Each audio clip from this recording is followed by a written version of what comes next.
Pemirsa, ladang di Sukarami, Palembang nekat bobol rumah tetanggo dewe sentak motor samo laptop punyo mahasiswi.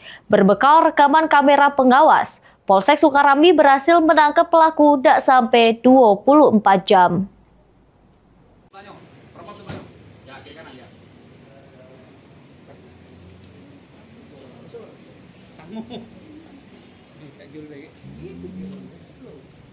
Inilah Dio Muhammad Redo, 25 tahun, warga Komplek Bougainville, Palembang, yang ditangkap anggota unit Treskrim Polsek Sukarami karena bobol rumah tetanggonya dewe yang ngerubuh ke mahasiswi.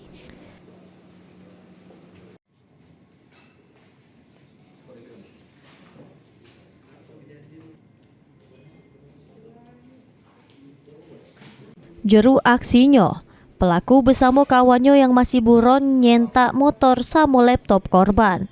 Untuk ngilangi jejak, motor korban dipreteli sebelum akhirnya dijajokenyo untuk pesta narkoba. Beruntung sebelum dijajoke tersangka, polisi berhasil menyita motor korban.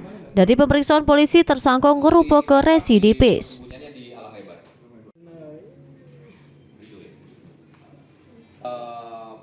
Kapolsek Sukarami Kompol Alek Andrian nyebut sebelum beraksi pada dalu hari, pelaku memantau dukin rumah korban pada awan hari.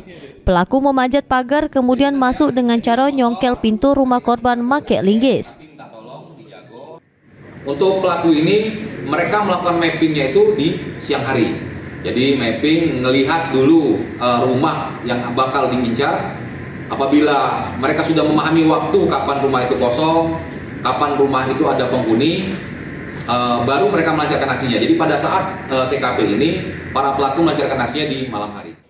Untuk mempertanggungjawabkan perbuatannya, tersangka balik lagi ngerasa ke dinginnya tedok di balik jeruji besi. Mulyadi, PAL TV.